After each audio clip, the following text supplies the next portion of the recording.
말씀의 사람이 되시기를 축복합니다. 여러분, 성경의 마스터, 말씀의 사람으로 일평생 그렇게 살아가시기를 또 주님의 이름으로 축원합니다. 오늘 성경의 마스터 8번째 시간입니다. 한 번도 빠지지 않은 그런 분들, 그런 가정들 있으시죠? 한번 손 한번 들어보세요. 네, 다 보입니다. 네, 다 보입니다. 중간중간에 혹시 뭐 빼먹을 수도 있고, 아니면 들어야 되는데 좀 밀렸네, 뭐 이런 분들도 계시고. 근데 어쨌든 영상 다 챙겨서 보시고, 어제 로마서까지 했는데 로마서까지 말씀들 다 좀 체크하시고요. 오늘까지 개건을 하셨으면 뭐 내일 모레는 당연히 또 끝까지 완주를 하리라고 생각을 합니다. 신약 성경에 나와 있는, 특별히 사도 바울의 바울 서신에 있는 정말 주옥과 같은 귀한 말씀 구절구절들이 여러분 마음판에 잘 새겨졌으면 좋겠어요. 여러분 그 말씀 따라서 올 한 해 정말 승리하시기를 주님의 이름으로 축복합니다. 우리 성경 목록가, 이거 뭐 사실 굉장히 좀 안 어울릴 수도 있고, 어렸을 때 했었던 이걸 굳이 해야 되나 싶은데, 그래도 이게 습관이 되고 이렇게 머릿속에서 그냥 자연스럽게 자동적으로 나오기 위해서는 계속 좀 반복을 해야 되지 않을까 싶어요. 한번 자막을 띄워주시고, 네, 뭐 창세기서부터 한번 같이 하죠. 완주 해주시고요. 창세기 출애굽기 레위기 민수기 신명기 여호수아 사사기 룻기 사무엘 상하 열왕기 사나 여태 상하 에스라 느헤미야 에스더 욥기 시편 잠언 전도서 아가 이사야 예레미야 에가 에스겔 다니엘 호세야 요엘 아모스 오바댜 요나 미가 나훔 하박국 스바냐 아게 스가랴 말라기 마태 마가 누가 요한 사도행전 로마서 고린도 전후 갈라디아서 에베소서 빌립보 골로새 데살로니가 전후서 디모데 전후서 디도서 필레몬 이브리 야고보 베드로 전후 요한 1, 2, 3 유다서 요한 계시록 구약 39권에다 신약 27권으로 성경 66권이라. 네, 참 잘하셨습니다. 이제 내일하고 모레는 아예 악보 없이 그냥 한번 불러올 테니까 여러분 연습을 좀 해주시면 좋을 것 같습니다. 오늘 이제 고린도전서 말씀을 우리가 살펴볼 텐데요. 여러분 그렇습니다. 지금 이제 1월 13일이죠. 1월 이제 중반으로 이제 접어드는 그런 상황이 있어요. 시간은 정말 빨리 갑니다. 그렇죠? 아직도 우리는 신년, 그냥 연초죠. 뭐 연초 분위기인데 이게 이제 서서히 막 가속이 붙기 시작한다는 거죠. 그래서 금방 1월 말 되면 뭐 2월 또 3월, 그래서 뭐 1, 4분기 또 이렇게 딱 찍고 나면 이제 봄철, 여름철. 올 한 해를 어떻게 살아가야 될까? 특히 이제 코로나 상황이 언제 어떻게 될지 모르는 이런 상황 속에서 뭔가 새롭게 변화를 해야 되는데 참 변화를 추구하기가 어려워요. 왜냐하면 지금 한치 앞이 잘 보이질 않으니까. 그런데 엄청나게 지금 판이 흔들리는 것만은 사실이거든요. 그렇다고 가만히만 움츠려 있어도 안 돼요. 이게 상황에 따라서 그냥 꽉 붙잡고 가만히 움츠려 있고 그냥 뭔가를 지탱하고 일단 빨리 비 지나갈 때까지 좀 참자, 기다리자, 그러면 괜찮은데, 지금 모든 전문가들이나 모든 매체나 데이터 자료들을 보면 이거는 완전히 새로운 미래를 향해서 지금 하나의 어떤, 마치 그 지구에서 우주로 나갈 때 대기권을 확 통과를 하지 않습니까? 우주에서 지구로 돌아올 때 그 대기권을 통과하는 마치 그 과정 가운데 있는 거거든요. 그래서 이 시간이 딱 끝나면 이게 완전히 새로운 세계가 펼쳐지는 이제 그런 시점이 될 거라고 대다수의 이제 전문가들이 이야기를 하기 때문에, 그 지금 대기권을 통과하는 순간까지가 어떻게 보면 위기고 어떻게 보면 또 대단한 기회이죠.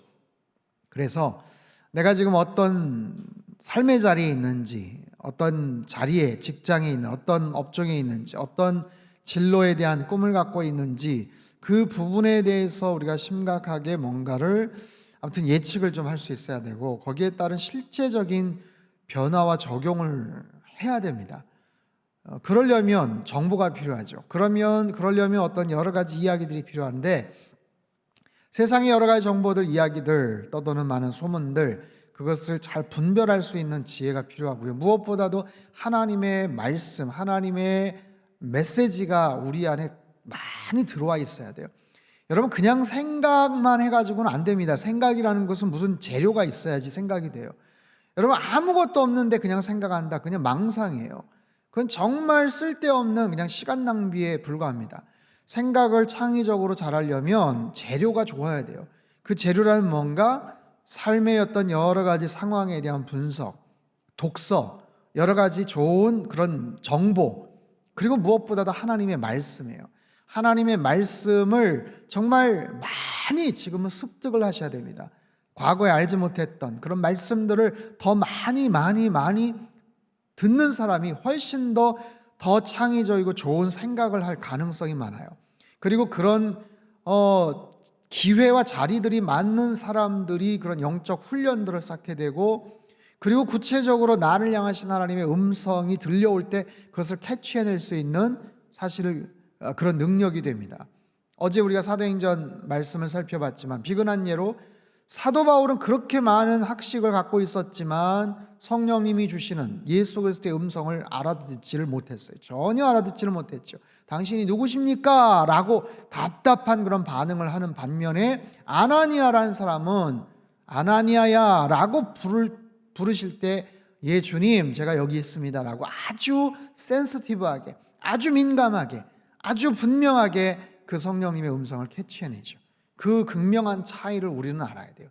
그만큼 성령님의 음성에 귀를 기울일 줄 알았고, 그만큼 하나님의 말씀, 그 말씀 음성에 늘 가까이 했었던, 훈련이 되어 있었기 때문에, 그런 기회, 그런 여러 가지 경험이 있었기 때문에 아나니아는 금방 그 성령님의 음성에 귀를 기울일 줄 알았던 거예요.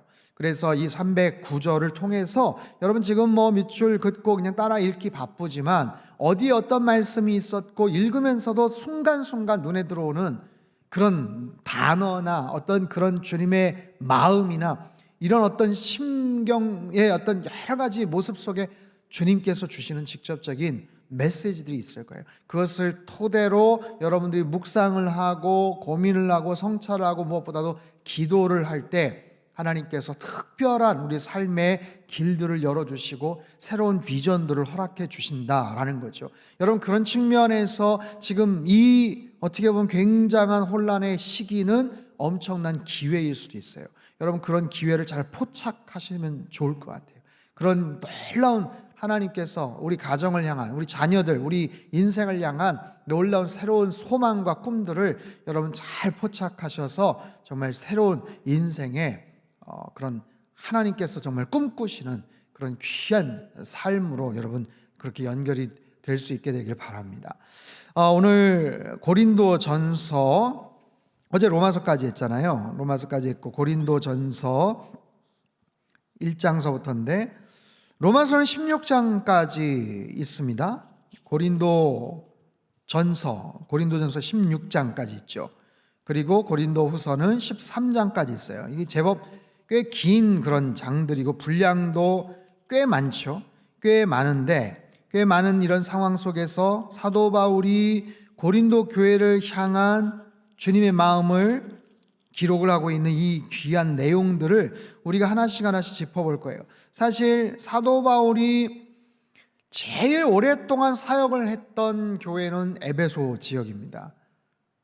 사도 바울이 제일 마음 아파하면서 사역을 했던, 그리고 그 이후에 그런 연관이 지어졌던 교회가 바로 고린도 교회죠.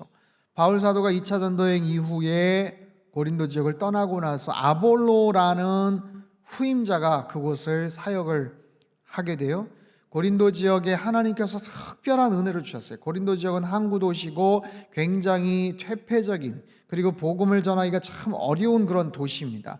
굉장히 사람들도 거칠고 우상과 여러 가지 상업주의적인 그런 삶, 오늘날로 말하면 뭐 홍콩이라든지 아니면은 뭐 태국이라든지 아니면 뭐 교역량이 굉장히 많은 어떤 그런 지역인데, 그곳에서 복음을 전하고 그곳에서 교회를 세운다는 것이 쉽지가 않아요. 그런 만큼 교회를 어렵게 세웠고 그 교회를 정말 잘 목양을 할 수 있도록 하나님께서 고린도 교회에 특별한 은혜들을 많이 주셨어요. 특별한 은혜들을 많이 주셨어요. 근데 그 특별한 은혜를 받은 사람들이 나중에 좀 교만하게 됐고, 또 개중에는 사도 바울과 적대적인 그런 관계 속에서 바울 사도를 향해서 공격을 하거나 질타를 하고 좀 함부로 하는 그런 사람들이 있었어요. 그 과정 속에 사도 바울과 그 후임자였던 아볼로를 막 비교를 하면서 서로 막 비교하고 서로 좀 이렇게 부정적인 이야기들이 막 오가는 그런 경우들도 있었고, 하여튼 그래서 고린도 교회 지역에는 여러 가지 문제들이 굉장히 많았습니다. 전임 목회자에 대한 뭐 비난과 공격들이 있었고요. 그 음란한 그런 도시였기 때문에 교회 안에서도 음행에 대한 어떤 그런 이슈들이 막 대두가 됐고요. 서로 간에 뭐 법적인 문제가 생겼을 때 교인들끼리 서로 싸우고 거기서 봉합이 되지를 못하고 사회법정, 세상 법정에 나가서 서로 송사하고 고소하고 막 고발하고 막 이런 이야기들도 막 있었고요.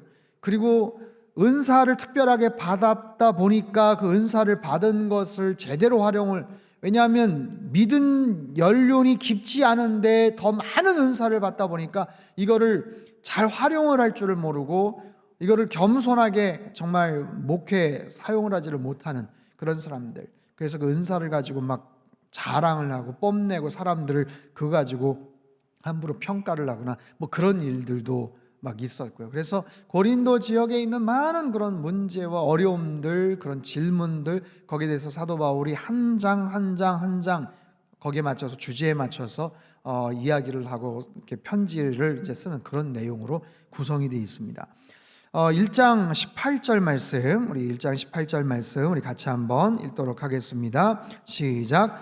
십자가의 도가 멸망하는 자들에게는 미련한 것이요 구원을 받는 우리에게는 하나님의 능력이라. 아멘. 십자가의 도, 이게 복음이죠. 십자가의 도가 멸망당할 자들은 미련한 것처럼 보이는 게 당연하다는 거예요. 그들이 볼 때는 참 미련하다, 십자가의 도, 복음, 교회에서 말하는 것 참 미련한 짓이다 라고 생각을 하고 손가락질하겠지만, 멸망하는 자들은 그렇게 볼 것이고 반대로 구원을 받는 우리들은 그것이 하나님의 능력이다 라고 이야기를 합니다. 여러분 1장 18절 말씀은 굉장히 중요한 주제 성구와도 같은 내용이에요. 잘 기억을 해 두시길 바랍니다. 2장 10절 말씀, 2장 10절 시작. 오직 하나님이 성령으로 이것을 우리에게 보이셨으니 성령은 모든 것 곧 하나님의 깊은 것까지도 통달하시느니라. 아멘. 사도 바울은 하나님에 대한 지식이 굉장히 많았던 사람이고, 예수 그리스도에 대해서는 그냥 나사렛 예수라고 해서 적대시했던 사람인데, 그 예수 그리스도에 대한 시각이 열리죠. 성령님께서 깨우치실 때 하나님에 대한 수많은 정보와 지식과 변론할 수 있는 많은 것들이 오히려 예수님을 정확하게 해석할 수 있는 하나의 어떤 계기가 됩니다. 그래서 성령님에 대한 충분한 그런 이해가 누구보다도 많았던 사람이 사도 바울입니다. 3장 16절 17절 같이 읽죠. 시작. 너희는 너희가 하나님의 성전인 것과 하나님의 성령이 너희 안에 계시는 것을 알지 못하느냐? 누구든지 하나님의 성전을 더럽히면 하나님이 그 사람을 멸하시리라. 하나님의 성전은 거룩하니 너희도 그러하니라. 아멘. 여러분 잘 알고 있는 말씀이에요. 이 말씀이 어느 구절에 들어가 있어도 어색하지 않고 중요한 말씀이긴 하지만 제가 설명을 드렸죠. 고린도 지역은 굉장히 퇴폐적인 도시, 음란한 도시. 그래서 성도들도 교회 와서 예배를 드리지만 바깥 세상 속에서 삶 속에서는 굉장히 그런 세상의 문화와 어떤 세상적인 유혹 속에서 흐트러지고 넘어지는 그런 경우들이 많았기 때문에 그런 측면에서 이 몸이라는 것은 뭐 별거 아니다, 어차피 썩어 없어질 것 아니냐, 우리의 정신이 중요하다, 영혼이 중요하다, 이런 어떤 이분법적인 사상, 생각과는 별개로 우리의 몸도 중요하다. 우리의 몸은 하나님의 성전이다. 왜냐하면 우리 안에 성령님께서 존재하시기 때문에 성령님께서 주인 되시는 우리의 몸은 우리의 이 껍데기 불과한 것이 아니라 오히려 하나님의 성전이다. 이 하나님의 성전을 너희가 더럽히면 안 된다. 비슷한 말씀이 고린도후서 6장 16절에 나와요. 그 옆에다 한번 참고로 써두시면 좋습니다. 고린도후서 6장 16절 말씀입니다. 자, 4장 1절 2절 말씀. 4장 1절 2절 시작. 사람이 마땅히 우리를 그리스도의 일꾼이요 하나님의 비밀을 맡은 자로 여길지어다. 그리고 맡은 자들에게 구할 것은 충성이니라. 아멘. 유명한 구절이에요. 맡은 자들이 구할 것은 충성이니라. 그리고 넘어가죠. 5장 같은 경우는 음행에 대한 이야기예요. 음행, 아까 말씀드렸죠. 음행에 대한 그런 문제가 교회 안에 있었어요. 6장에는 세상 법정에 대해서 송사하지 말아라. 야, 그게 무슨 창피냐, 그게 무슨 부끄러움이냐, 그 안에서 어떻게든지 해결을 해야 되지 않냐. 7장은 결혼에 대한 이야기입니다. 결혼, 사도 바울이 결혼을 했습니까, 안 했습니까? 결혼을 안 했죠. 싱글이죠. 7장에 보면 그런 이야기가 나와요. 8절, 7장 8절 9절 결혼하지 아니하는 자들에게 과부들에게 이르노니 나와 같이 그냥 지내는 것이 좋으니라. 만일 절제할 수 없거든 결혼하라. 정욕이 불같이 타는 것보다 결혼하는 것이 나으니라 하면서 결혼할 자들에게 하면서 쭉 설명을 하는 이야기가 나와요. 사도 바울은 결혼하지 않고 평생 아무튼 헌신했던 그런 사람. 8장에 넘어가면 우상에게 바친 제물, 거기에 고린도 지역에는 다양한, 왜냐하면 유럽과 아프리카와 아시아와 거기 접경할 수 있는 바로 그런 항구 도시예요. 가까운 곳에 큰 항구가 2개나 있는, 그래서 다른 지역에 있는 여러 가지 문화와 문물들, 상업들, 종교들, 그래서 많은 온갖 우상 숭배를 하는, 그래서 막 시장이나 이런 데 가면 온갖 우상에 관련된, 그래서 그 우상에게 바쳐졌던 그 제물들을 혹시 크리스천들이, 성도들이 먹으면 어떡하겠느냐, 뭐 이 부분에 대한 이슈를 8장에서 설명을 합니다. 9장은 사도권에 대한 그런 변호를 하죠. 공격을 하는 사람들이 있었다고 하지 않았습니까? 뭘 가지고 공격을 했냐면, 사도 바울이 사도냐? 사도가 아니다. 사도는 누구냐면 예수님의 제자들 중에, 예수님의 제자들이 다 사도가 된 게 아니고 12명의 특별히 그 제자들 가운데 세례 요한을 통해서 예수님이 세례 받으신 그 순간부터 예수님이 십자가의 사건, 부활, 죽음, 부활, 승천, 그 사건까지 함께 있었던 사람 가운데서 그 사도에 대한 특별한 자격이 있었어요. 가룟 유다가 빠지고 나서 이제 마띠아가 제비를 뽑혀가지고 들어왔죠. 엄밀히 말하면 사실 사도 바울도 사도권이 없는 거예요. 사도의 배제가 되는 그런 사람입니다. 그런데 주님께서는 사도 바울은 특별한 사도권을 주셨어요. 그런 측면에서 바울 사도는 떳떳한데, 그 내막 아니면 여러 가지 히스토리를 아는 어떤 사람들은 그 부분을 가지고 사도 바울은 막 공격을 했던 그런 이야기들을 얘기합니다. 그래서 9장에는 이제 그런 얘기가 주로 나오고, 10장에는 이제 우상 숭배에 대한 그런 이야기가 좀 나오죠. 10장 13절 시작. 사람이 감당할 시험 밖에는 너희가 당한 것이 없나니 오직 하나님은 미쁘사 너희가 감당하지 못할 시험 당함을 허락하지 아니하시고 시험 당할 즈음에 또한 피할 길을 내사 너희로 능히 감당하게 하시느니라. 아멘. 좀 길고 좀 복잡하긴 하지만 꼭 알아두셔야 될 그런 말씀입니다. 그리고 어디에 있는지도 잘 기억하세요. 10장 13절 그리고 10장 31절도 유명한 구절이에요. 같이 읽죠. 시작. 그런즉 너희가 먹든지 마시든지 무엇을 하든지 다 하나님의 영광을 위하여 하라. 아멘. 10장 31절. 11장으로 넘어가죠. 11장 23절부터 26절까지 같이 보겠습니다. 이건 성찬식 할 때마다 우리가 듣는 그런 아주 유명한 구절이죠. 23절부터 시작. 내가 너희에게 전한 것은 주께 받은 것이니 곧 주 예수께서 잡히시던 밤에 떡을 가지사 축사하시고 떼어 이르시되 이것은 너희를 위하는 내 몸이니 이것을 행하여 나를 기념하라 하시고 식후에 또한 그와 같이 잔을 가지시고 이르시되 이 잔은 내 피로 세운 새 언약이니 이것을 행하여 마실 때마다 나를 기념하라 하셨으니 너희가 이 떡을 먹으며 이 잔을 마실 때마다 주의 죽으심을 그가 오실 때까지 전하는 것이니라. 아멘. 성찬에 대한 아주 유명한 그런 구절입니다. 12장에는 은사에 대한 이야기예요. 아까 말씀드렸죠. 고린도 교회가 굉장히 어려운 그런 배경 아니면 환경 속에서 교회가 세워져야 되기 때문에 하나님께서 특별한 은사를 막 허락해 주셨어요. 바울 사도에게도 은사를 주셨지만 거기에 있는 멤버들에게도 특별한 성령의 은사가 막 나타나는 거예요. 그러다 보니까 이거 이거 대단한 종교구나. 이거 대단한 어떤 뭔가 있구나 하면서 사람들이 모여들기 시작했고 그 은사를 받은 사람들끼리 또 이제 어떤 그런 그룹들이 막 이어졌는데 아까 말씀드렸죠. 믿은 연수가 오래되지를 않다 보니까 미성숙한 거예요. 은사를 받았는데 그 은사를 제대로 활용하지를 못하고 그것을 오히려 자랑을 하고 그 은사 받지 못하는 사람들을 오히려 깎아내리고 은사 받은 사람들끼리 자기들끼리 모여서 굉장히 뽐내고 과시하고 이런 여러 가지 모습들을 가지고 사도 바울이 가슴 아픈 안타까운 마음에서 그들에게 은사에 대한 여러 가지 리스트들, 목록들 그리고 은사를 왜 주셨는지 아냐? 가장 중요한 은사가 뭔지 아냐? 너희들 은사 받았으면 그 은사를 잘 활용해야 될 거 아니냐? 이런 이야기들을 해요. 3절 한번 보죠. 12장 3절 말씀 같이 읽겠습니다. 시작. 그러므로 내가 너희에게 알리노니 하나님의 영으로 말하는 자는 누구든지 예수를 저주할 자라 하지 아니하고 또 성령으로 아니하고는 누구든지 예수를 주시라 할 수 없느니라. 3절 말씀 잘 기억을 하세요. 그리고 은사에 대한 이야기가 계속 쭉 나옵니다. 성령으로 어떤 사람은 지혜의 말씀, 지식의 말씀, 믿음의 은사, 성령 병 고치는 은사, 능력 행하고 예언을 하고 영들을 분별하고 방언과 통역과 이 모든 은사들에 대해서 쭉 설명을 하고 그러나 그 많은 은사를 주신 이유가 우리를 한 몸으로 만들기 위한 하나님의 뜻이다 하면서 쭉 얘기를 하고 너희들에게 가장 좋은 은사가 뭔지 가르쳐 줄게. 은사에 대해 사모함도 있고 은사를 잘 활용해야 되지만 너희들 가장 중요한 은사가 뭔지 아니? 그게 바로 사랑이야 라고 하면서 13장으로 넘어가는 거예요. 여러분 그 유명한 사랑장 아니겠어요?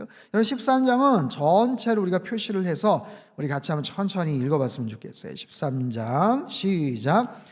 내가 사람의 방언과 천사의 말을 할지라도 사랑이 없으면 소리나는 구리와 울리는 꽹과리가 되고 내가 예언하는 능력이 있어 모든 비밀과 모든 지식을 알고 또 산을 옮길 만한 모든 믿음이 있을지라도 사랑이 없으면 내가 아무것도 아니요 내가 내게 있는 모든 것으로 구제하고 또 내 몸을 불사르게 내줄지라도 사랑이 없으면 내게 아무 유익이 없느니라. 사랑은 오래 참고 사랑은 온유하며 시기하지 아니하며 사랑은 자랑하지 아니하며 교만하지 아니하며 무례히 행하지 아니하며 자기의 유익을 구하지 아니하며 성내지 아니하며 악한 것을 생각하지 아니하며 불의를 기뻐하지 아니하며 진리와 함께 기뻐하고 모든 것을 참으며 모든 것을 믿으며 모든 것을 바라며 모든 것을 견디느니라. 사랑은 언제까지나 떨어지지 아니하되 예언도 패하고 방언도 그치고 지식도 패하리라. 우리는 부분적으로 알고 부분적으로 예언하니 온전한 것이 올 때에는 부분적으로 하던 것이 패하리라. 내가 어렸을 때에는 말하는 것이 어린아이와 같고 깨닫는 것이 어린아이와 같고 생각하는 것이 어린아이와 같다가 장성한 사람이 되어서는 어린아이의 일을 버렸노라. 우리가 지금은 거울로 보는 것 같이 희미하나 그때에는 얼굴과 얼굴을 대하여 볼 것이요 지금은 내가 부분적으로 아나 그때에는 주께서 나를 아신 것 같이 내가 온전히 알리라. 그런즉 믿음, 소망, 사랑 이 세 가지는 항상 있을 것인데 그 중에 제일은 사랑이라. 아멘. 뭐 더 이상 뭐 설명을 붙이기 어려운 너무나도 귀한 그런 말씀입니다. 정말 통째로 우리가 암송을 해야 될 그런 귀한 말씀, 여러분 잘 기억을 하시기를 바랍니다. 그래서 13장 사랑에 대한 이야기 이후에 14장에는 방언에 대해서, 예언에 대해서 이런 부분에 대해서 다시 한번 설명을 하고요. 15장에 가면은 부활에 대한 이야기를 합니다. 그리스도의 부활. 결국에는 그런 여러 가지 갈등과 교회 안의 고민과 이런 부분이 있지만 그런 여러 가지 다툼과 시기 질투 그런 신앙생활의 결국 소망은 뭐다? 부활이죠. 결국에 그 크리스천 여러분 교회가 갖고 있는 가장 큰 파워는 뭐예요? 소망이 있다는 거 아니에요? 소망이 있다는 거예요. 우리가 이 땅을 어떤 모습으로 살아가되 어떻든지 간에 그 모든 삶의 끝자락에는 죽음이라는 벽이 있는데 죽음이라는 절망이 있는데 그 죽음을 넘어서서 부활에 대한 소망이 있다라는 것이 기독교의 가장 중요한 핵심 그런 능력이고 파워 아니겠어요? 15장에 보면 부활에 대한 이야기가 쭉 설명이 되고요. 그 이전에 이제 하나님 앞에 받은 은혜에 대한 이야기가 나오죠. 10절 말씀 아주 유명한 구절 나옵니다. 15장 10절 같이 한번 읽죠. 시작. 그러나 내가 나 된 것은 하나님의 은혜로 된 것이니 내게 주신 그의 은혜가 헛되지 아니하여 내가 모든 사도보다 더 많이 수고하였으나 내가 한 것이 아니요 오직 나와 함께 하신 하나님의 은혜로라. 아멘. 또 아주 유명한 구절이죠. 15장 10절 잘 기억을 하시면 좋을 것 같습니다. 15장 20절 한번 보죠. 15장 20절 시작. 그러나 이제 그리스도께서 죽은 자 가운데서 다시 살아나사 잠자는 자들의 첫 열매가 되셨도다. 아멘. 여기서부터 15장 마지막 부분까지는 부활에 대한 이야기가 쭉 소개가 돼요. 그래서 우리의 장차 임하게 될 마지막 순간 부활에 대한 내용은 어떤 것인지를 이렇게까지 자세하게 아주 정확하게 설명한 그런 책이 없죠. 45절 보자. 45절 15장 45절 시작. 기록된 바 첫사람 아담은 생명이 되었다 함과 같이 마지막 아담은 살려주는 영이 되었나니. 첫사람 아담과 두 번째 아담이자 마지막 아담인 예수 그리스도를 계속해서 서로 비유를 합니다. 첫사람 아담의 원죄로 인해서 온 세상에 죄가 임했죠. 아담의 원죄로 인해서 온 세상에 죽음이 임했죠. 그 죽음을 어떻게 해결할 수 없었죠. 죄 문제를 어떻게 해결할 수 없었죠. 여러분 온 세상이 지금 코로나 바이러스로 이런 고통을 당하지 않습니까? 근데 그 처음 시작할 때 우한의 어디 연구실에서였던 아무튼 거기에서 뭔가 시작이 됐을 거 아니에요. 그 처음에 그 작은 아주 좁은 그 지역에서 아니면 그 몇몇 거기에서 만약에 봉합이 잘 됐었으면 이런 어려움을 겪지 않았을 텐데 근데 그것이 퍼지면서 전 세계로 불과 1년 만에 지금 1년 됐죠. 1년 만에 모든 세계가 정말 완전히 엉망진창이 되고 어려운 가운데 놓여 있죠. 바로 그런 거예요. 인간이라면 그냥 그 영향력 하에 있는 것처럼 아담의 원죄로 인해서 모든 인간은 그 죄의 권세 아래 놓여져 있죠. 그것을 해결하고 그것을 치유할 수 있는 탁월한 백신과 치료제가 개발이 돼서 쫙 사라져버리면 정말 좋겠죠. 그러길 바라죠. 인간의 죄와 죽음의 문제도 마찬가지 아니에요. 그 어떤 백신도 그 어떤 치료제도 효과가 없었죠. 근데 예수 그리스도의 보혈의 공로로 말미암아 그 십자가의 능력으로 말미암아 그 모든 죄와 죽음의 문제를 완전히 무력화시키고 거기에서 새로운 생명의 그런 소망과 부활의 씨앗이 거기서 이제 출발을 하게 된다라는 거 아닙니까? 자, 58절 15장 58절 말씀 그 전에 55절부터 한번 읽어볼까요? 55절부터 시작. 사망아 너의 승리가 어디 있느냐? 사망아 네가 쏘는 것이 어디 있느냐? 사망이 쏘는 것은 죄요 죄의 권능은 율법이라. 우리 주 예수 그리스도로 말미암아 우리에게 승리를 주시는 하나님께 감사하노니. 그러므로 내 사랑하는 형제들아 견실하며 흔들리지 말고 항상 주의 일에 더욱 힘쓰는 자들이 되라. 이는 너희 수고가 주 안에서 헛되지 않은 줄 알미라. 아멘. 여러분 굉장히 중요한 이 고린도전서 15장에 있는 이 부활에 대한 그런 내용들. 아까 잠깐 넘어갔는데 18절 19절 한번 보세요. 18절 19절 고린도전서 18절 19절 15장 18절 19절 17절부터 봐요. 그리스도께서 다시 살아나신 일이 없으면 너희의 믿음도 헛되고 너희가 여전히 죄 가운데 있을 것이요 또한 그리스도 안에서 잠자는 자도 망하였으니 19절 되게 중요합니다. 만일 그리스도 안에서 우리가 바라는 것이 다만 이 세상의 삶뿐이면 모든 사람 가운데 우리가 더욱 불쌍한 자라. 부활에 대한 소망을 갖고 살아가는데 만약 그것이 사실이 아니라면 세상에서 우리가 가장 불쌍한 자가 아니겠느냐. 이거는 뭐예요? 반대로 그렇기 때문에 이 부활 사건은 가장 분명 확실한 그런 사건이다라고 이야기를 하는 거죠. 네, 고린도 후서로 이제 넘어가도록 하겠습니다. 고린도 후서 3장 3절 말씀, 고린도 후서 3장 3절 말씀 같이 읽죠. 시작. 너희는 우리로 말미암아 나타난 그리스도의 편지니 이는 먹으로 쓴 것이 아니요 오직 살아계신 하나님의 영으로 쓴 것이며 또 돌판에 쓴 것이 아니요 오직 육의 마음판에 쓴 것이라. 너희는 그리스도의 편지다. 너희는 그리스도의 편지다. 바로 위에 2장 15절에 보면 우리는 구원받는 자들에게나 망하는 자들에게나 하나님 앞에서 그리스도의 향기다라고 얘기해요. 그리스도의 향기다. 하나님의 편지다. 그리스도의 편지다. 그리스도의 향기, 그리스도의 편지.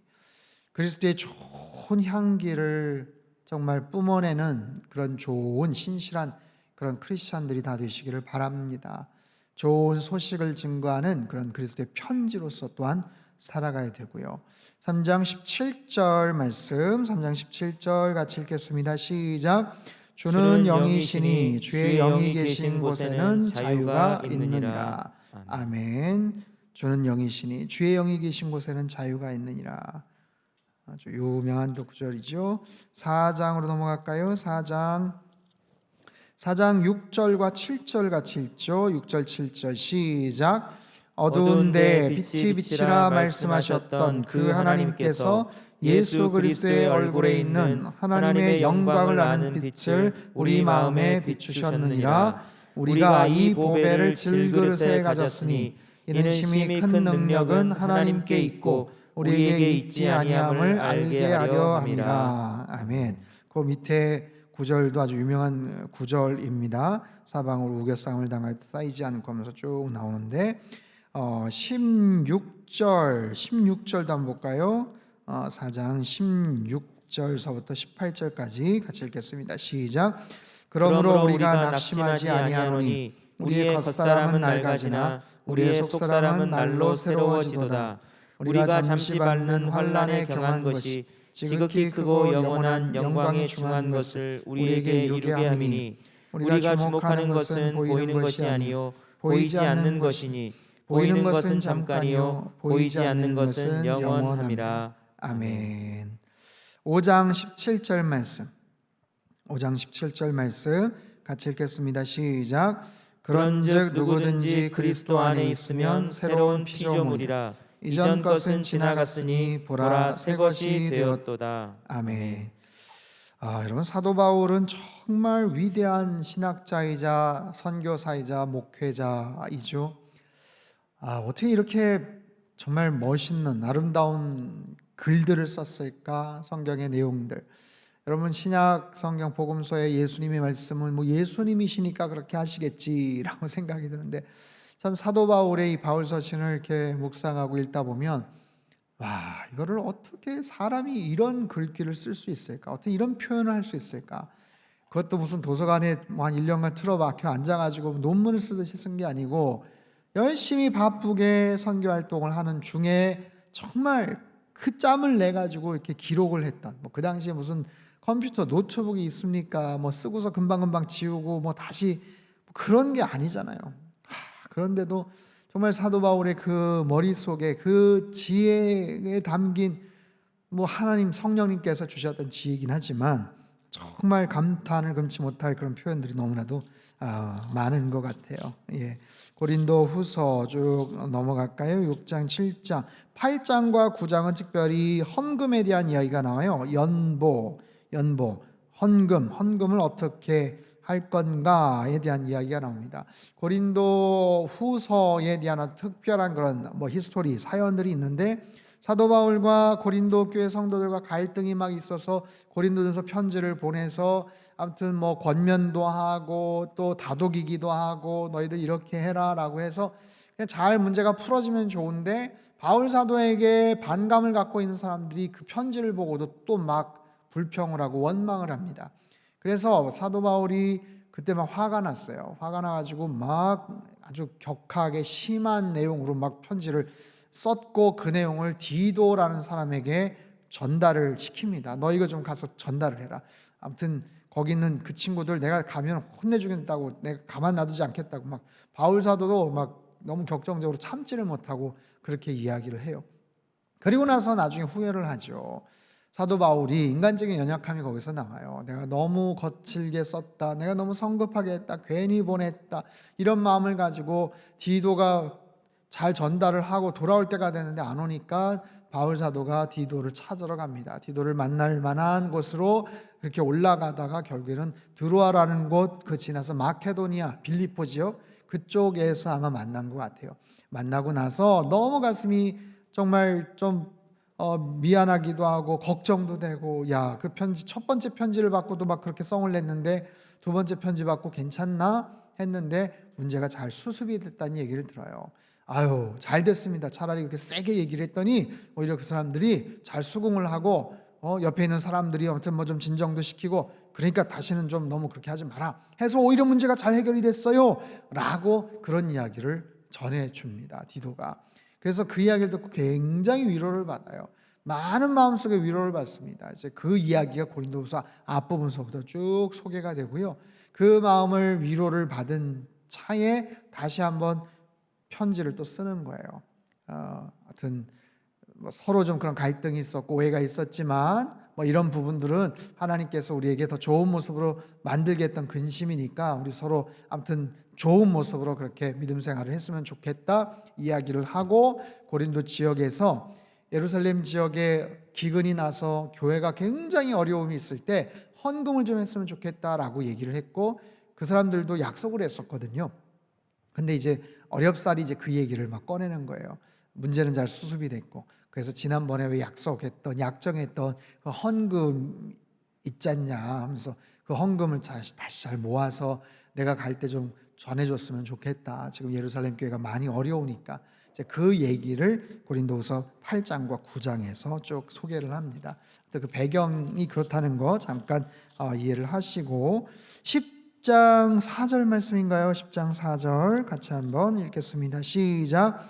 우리의 싸우는 무기는 육신에 속한 것이 아니요 오직 어떤 견고한 진도 무너뜨리는 하나님의 능력이라. 모든 이론을 무너뜨리며 하면서 쭉 밑에 있는 내용도 하시면 좋을 것 같아요. 12장, 11장 후반부에는 사도 바울이 사역을 하면서 얼마나 고생을 하고 힘들었는지를 쭉 소개를 하는 얘기가 나와요. 읽지는 따로 않겠지만 11장 24절 이하 23절서부터 쭉 소개가 되죠.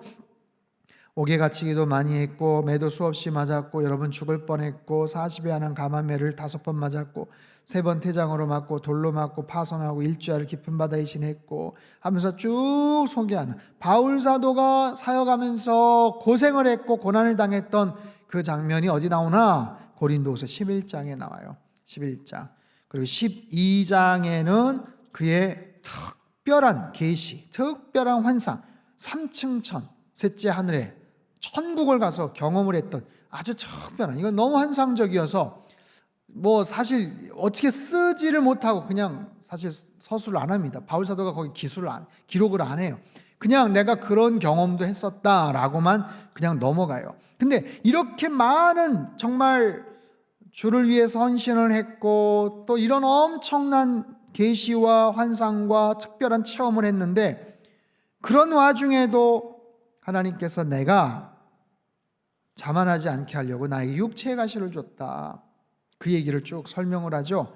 육체의 가시, 사단의 사자를 줬다 하면서 이거를 떠나게 하기 위해서 내가 열심히 구했는데 뭐라고 하셨는가? 9절 12장 12장 9절과 10절을 한번 표시를 해서 한번 읽죠. 9절 10절 같이 읽겠습니다. 시작. 나에게 이르시기를 내 은혜가 내게 족하도다. 이는 내 능력이 약한 데서 온전하여 짐이라 하신지라. 그러므로 도리어 크게 기뻐함으로 나의 여러 약한 것들에 대하여 자랑하리니 이는 그리스도의 능력이 내게 머물게 하려 함이라. 그러므로 내가 그리스도를 위하여 약한 것들과 능력과 궁핍과 박해와 곤고를 기뻐하노니 이는 내가 약한 그때에 강함이라. 아멘. 바울 사도에게 육체에 큰 가시가 있었어요. 아마 간질일 것이다 얘기를 하죠. 근데 그걸 위해서 열심히 구했는데 주님께서 응답해 주시지 않았다. 고쳐 주시지 않았다. 오히려 그 약한 데서 나의 능력이 온전해진다 하면서 주님께서 이렇게 말씀하셨다라는 그런 이야기입니다. 자, 고린도후서 13장 5절 말씀 같이 읽을까요? 시작. 너희는 믿음 안에 있는가 너희 자신을 시험하고 너희 자신을 확증하라. 예수 그리스도께서 너희 안에 계신 줄을 너희가 스스로 알지 못하느냐. 그렇지 않으면 너희는 버림받은 자니라. 아멘. 너희가 믿음 안에 있는가 너희 자신을 시험해라. 너희 자신을 확증해라. 항상 나의 믿음에 대한 부분들을 항상 눈여겨보라 라는 거예요. 자, 마지막 13절 볼까요? 13장 13절 아주 유명한 구절인데 같이 읽겠습니다. 시작. 주 예수 그리스도의 은혜와 하나님의 사랑과 성령의 교통하심이 너희 무리와 함께 있을지어다. 아멘. 이건 뭐예요? 축도의 내용이죠. 네, 예배 마치고 나서 저를 포함해서 우리 목사님들이 하는 축도의 가장 근간이 되는 아주 유명한 그런 구절입니다. 고린도후서 13장 13절 말씀. 자, 갈라디아서로 넘어가겠습니다. 갈라디아서. 여러분, 갈라디아서는 사도 바울이 정말 애정을 갖고서 복음을 전했던 그 지역에서 사람들의 마음이 금방 흐트러져 버렸어요. 옆에서 사람들이 와서 복음 외에 너희가 지켜야 될 것이 있다. 그렇게 얘기하는 사람들은 누구냐면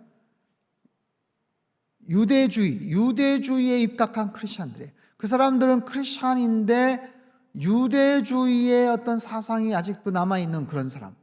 그래서 이 사람들은 예수님의 십자가도 십자가지만 아니 유대인들 여기서 예수 그리스도가 나왔는데 그 이방인들이 만약에 그 기독교의 어떤 복음에 대한 교리를 들으려면 그래도 유대교에서 우리가 열심히 오랫동안 지켜왔던 전통이나 율법이나 할례나 이런 기본적인 것들은 그래도 저 사람들이 지켜야 되지 않나 하면서 은근슬쩍 가서 강요를 합니다.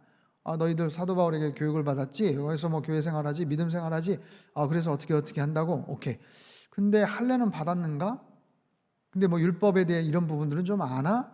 하면서 그런 부분들을 슬쩍 플러스 알파 시키려고 했던 사람들이 있었어요. 나중에 바울이 그걸 알고 엄청나게 격분을 합니다. 그래서 갈라디아서 시작할 때서부터 막 굉장히 격정적으로 그 부분에 대해서 막 질타를 해요. 예수 그리스도의 복음, 십자가 사건 외에 다른 플러스 할 것들이 만약에 있다면 예수님의 복음이 그것만으로 온전해지지 않고 2% 뭔가 부족한데 그래서 율법도 지키고 할례도 받고 그래야 완전체가 되지 라고 만약에 한다면 예수님은 헛되이 죽으셨다. 말도 되지 않는다. 그리고 만약에 그런 엉뚱한 복음을 예수님의 복음이 좋은데 98%, 2% 부족해 이렇게 말하는 사람은 천사라도 저주를 받을 거야 하면서 굉장히 세게 그들에게 이야기합니다. 그 말을 전했던 사람들을 막 질타를 하고 그 말에 현혹된 사람들에 대해서 너희들 정신 똑바로 차리고 복음에 대해서 확실하게 무장해라 라고 하면서 이야기를 하는 바로 그런 내용입니다. 갈라디아서 2장 20절 말씀 우리가 잘 알고 아주 중요한 유명한 구절이죠. 2장 20절 말씀 같이 한번 읽겠습니다. 시작. 내가 그리스도와 함께 십자가에 못 박혔나니 그런즉 이제는 내가 사는 것이 아니요 오직 내 안에 그리스도께서 사시는 것이라. 이제 내가 육체 가운데 사는 것은 나를 사랑하사 나를 위하여 자기 자신을 버리신 하나님의 아들을 믿는 믿음 안에서 사는 것이라. 아멘. 복음에 대해서 가장 중요한 핵심적인 구절 중에 하나가 바로 2장 20절 말씀입니다. 자, 3장 14절, 갈라디아 3장 14절 말씀 같이 한번 읽겠습니다. 시작. 이는 그리스도 예수 안에서 아브라함의 복이 이방인에게 미치게 하고 또 우리로 하여금 믿음으로 말미암아 성령의 약속을 받게 하려 함이라. 아멘. 자, 3장 또 4장 넘어가고 5장 보죠. 5장 1절 말씀, 5장 1절 말씀 같이 읽겠습니다. 시작. 그리스도께서 우리를 자유롭게 하려고 자유를 주셨으니 그러므로 굳건하게 서서 다시는 종의 멍에를 매지 말라. 아멘. 자유에 대한 이야기가 나와요. 그리스도의 자유의 대헌장이라고 얘기하죠. 강력한 복음에 대한 메시지를 들으면 들을수록 어떻게 된다? 오히려 자유를 누린다. 복음의 온전한 메시지를 듣지를 못하고 차라리 할례와 율법과 이런 이야기들을 자꾸만 들으면 알면 알수록 부담이 되는 거예요. 이거 지킬 게 너무 많네. 해야 될 게 너무 많네. 그런 부분들 때문에 초대교회가 굉장히 좀 처음에 어려움이 있었습니다. 이방인들이 복음을 듣고 주님 앞에 돌아오는데 유대인들의 사고방식 속에서는 이방인들을 취급을 하지 않았거든요. 사도 베드로도 이방인들에게 복음을 전한다는 것 상상하지를 못했거든요. 유대인들에게만 복음을 전했었어요. 거기에 대해서 사도 바울과 거기에서 초대교회 리더들이 이거는 아니다라고 생각하면서 이방인들을 가슴에 품는다라고 이야기를 하고 말은 했지만 그들이 너무 오랫동안 수백 년 수천 년 동안 뼛속 깊이 자리 잡고 있었던 유대인으로서의 우월주의, 사도 베드로가 자기가 지켜왔던 음식에 대한 규정과 율법에 대한 여러 규정과 할례를 받고 안 받고 그 부분에 대한 것들이 너무 강력했기 때문에 그것도 지키고 복음도 믿어야 되지 않느냐라는 그런 의식 속에 그들이 막 흔들렸었죠. 그러다 보니까 자유롭지를 못한 거예요. 그런데 100% 순수한 정말 퓨어한 그런 복음, 그 복음을 알면 모든 것이 거기서 자유롭게 되는 거예요. 그 안에서 자유케 되니 다시는 종의 멍에를 매지 말아라 라고 강력하게 이야기를 하는 겁니다. 5장에는 특별히 자유에 대한 이야기가 나와요. 13절 14절 같이 한번 읽겠습니다. 13절 14절 시작. 형제들아 너희가 자유를 위하여 부르심을 입었으나 그러나 그 자유로 육체의 기회를 삼지 말고 오직 사랑으로 서로 종노릇하라. 온 율법은 내 이웃 사랑하기를 내 자신같이 하라 하신 한 말씀에서 이루어졌나니. 자, 이 복음이 우리에게 자유를 주지만 자유롭다고 해서 그 자유를 함부로 남용을 하지 마라. 그 자유를 가지고 오히려 육체의 기회를 삼지 마라. 우리가 그런가 보다 라고 생각해서 그냥 마음대로 살면 오히려 안 된다. 그것 때문에 누군가를 시험케 만든다. 오히려 그 속에서 사랑의 마음을 가지고 오히려 사람들을 섬길 수 있는 그런 기준을 갖고서 그 자유를 활용을 해라 라는 그런 이야기죠. 22절 23절 성령의 열매에 대한 중요한 얘기가 나옵니다. 22절 23절 같이 읽죠. 시작. 오직 성령의 열매는 사랑과 희락과 화평과 오래 참음과 자비와 양선과 충성과 온유와 절제니 이 같은 것을 금지할 법이 없느니라. 아멘. 성령의 9가지 열매에 대한 아주 중요한 이야기입니다. 6장 말씀, 갈라디아서 6장 7절 8절 말씀 같이 읽죠. 시작. 스스로 속이지 말라. 하나님은 업신 여김을 받지 아니하시나니 사람이 무엇으로 심든지 그대로 거두리라.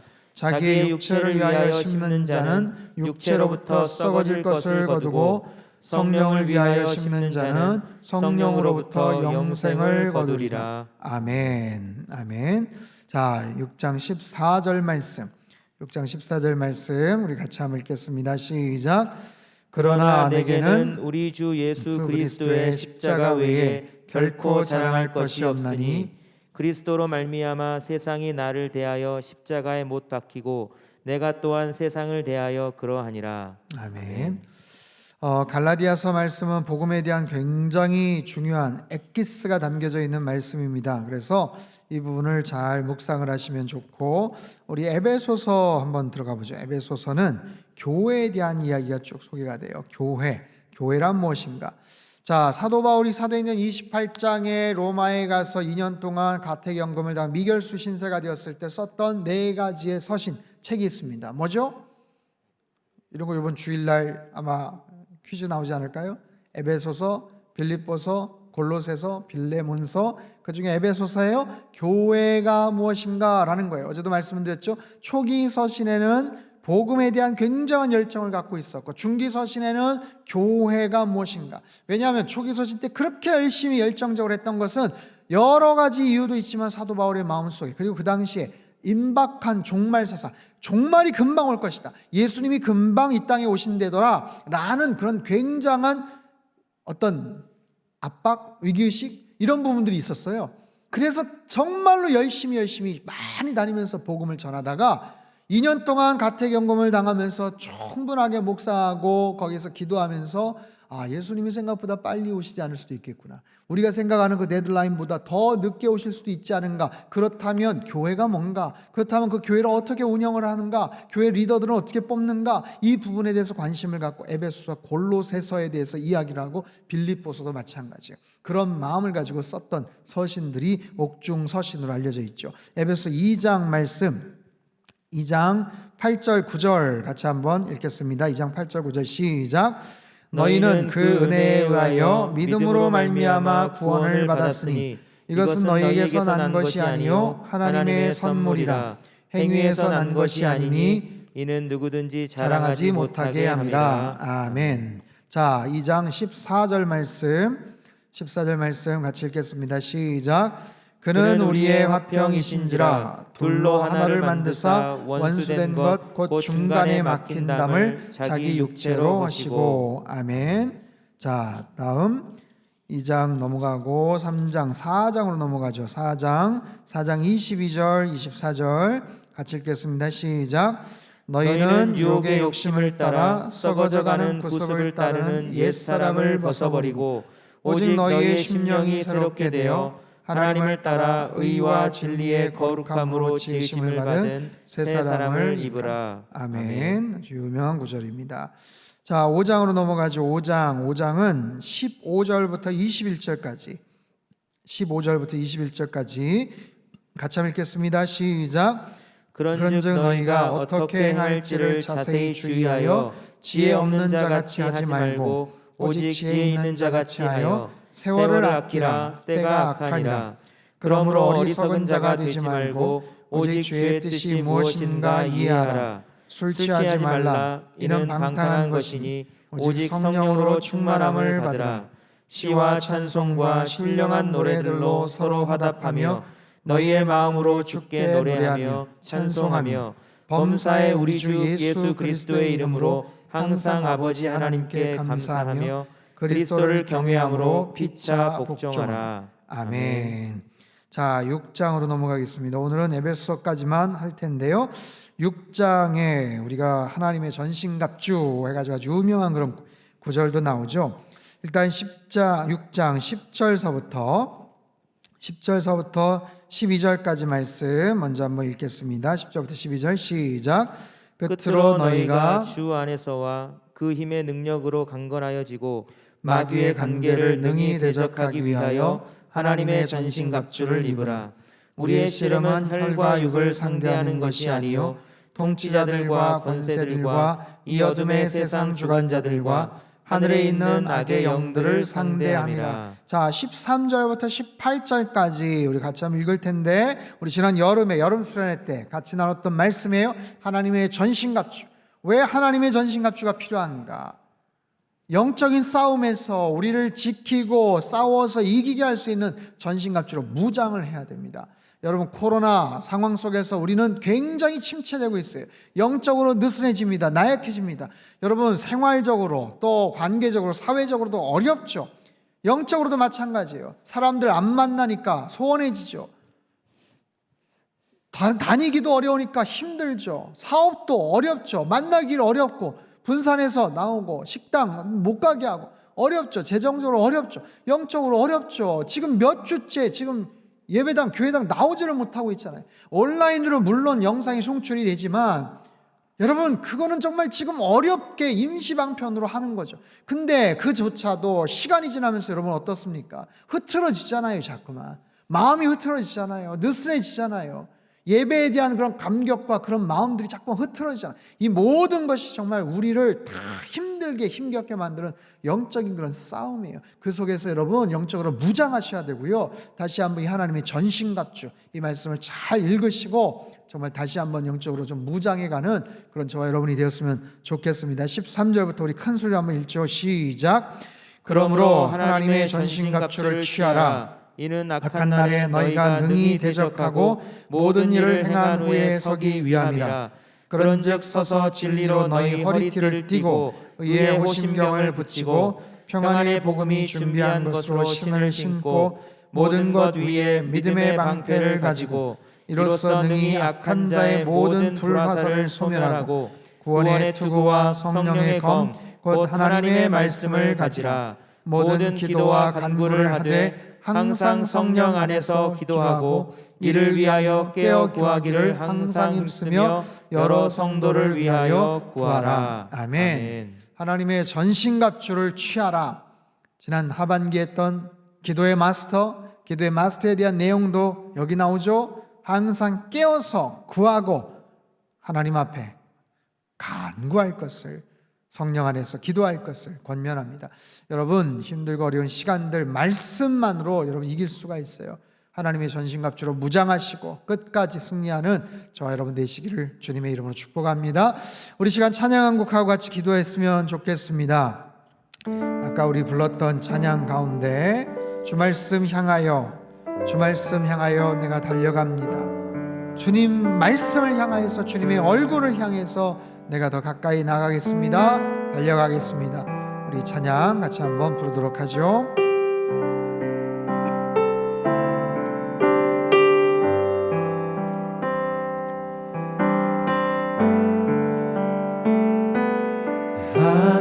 하늘에 나는 새도 주 손길 돌보시네. 온 땅에 충만한 주 사랑으로 내 마음을 덮으소서.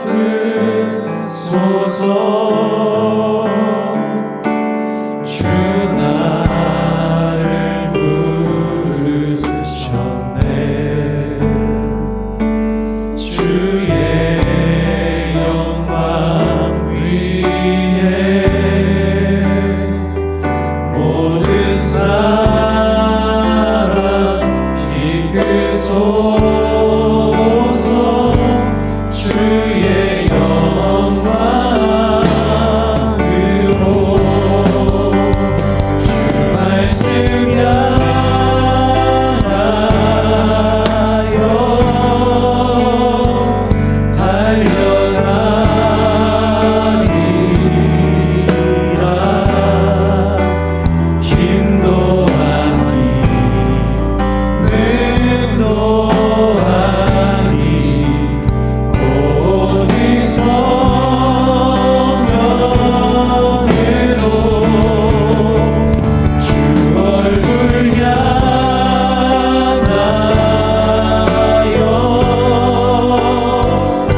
하나님 아버지, 십자가의 도가 멸망하는 자들에게는 미련한 것이지만 구원을 얻는 우리에게는 하나님의 놀라운 능력이라고 말씀하셨습니다.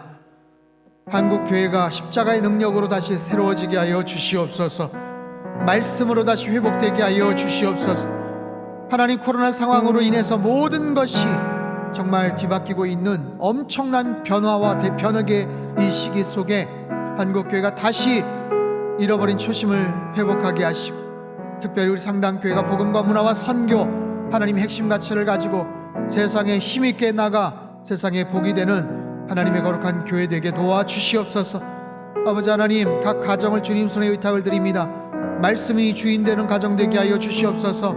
하나님, 우리 자녀들의 앞길 가운데 함께 하시고 어려움과 위기와 불안과 염려와 두려움 속에서 하나님, 그저 이 위기 어려움들만 하나님 급급해서 기도하는 우리 가정이 되지 않게 하시고 온전히 우리의 삶이 하나님께 영광이 되고 하나님의 영광을 위해 쓰임받는 그런 인생으로 헌신하는 계기가 되게 주님 도와주시옵소서. 대통령과 위정자들이 하나님을 두려워하게 하시고 모든 중요한 현안과 펼쳐지는 모든 정책들이 정말 국민들 앞에서, 역사 앞에서, 민족 앞에서 부끄러움이 없는 정직하고 진실된 그런 사안들이 다 될 수 있게 도와주시옵소서. 하나님의 때에 하나님의 코로나 모든 상황들이 다 종식될 줄 믿습니다. 그때까지 우리에게 변화되어야 될 것들이 무엇인지 깨우쳐 주시고, 특별히 성경의 마스터를 통해서 하나님의 음성을 더욱더 귀담아 들을 수 있는 하나님 영적인 분별력과 지혜와 눈을 허락하여 주시옵소서. 끝까지 저희들 완주할 수 있게 도와주시고 생명의 말씀을 힘입어서 올 한 해 승리하는 우리 모든 복된 가정 상당교회 되게 도와주시옵소서. 이제는 우리 주 예수 그리스도의 크신 은혜와 하나님 아버지의 극진하신 사랑하심과 성령님의 교통하심의 역사가 일평생 하나님께 영광 올려드리는 귀하고 복된 삶을 살아가기를 간절히 소망하는 하나님, 이 자리에 참석하신 모든 성도들, 그들의 가정과 일터와 건강과 자녀들의 앞길 위에와 이 나라 민족 흩어진 모든 열방 위에 이제로부터 영원토록 함께 하시기를 간절히 축원하옵나이다. 아멘.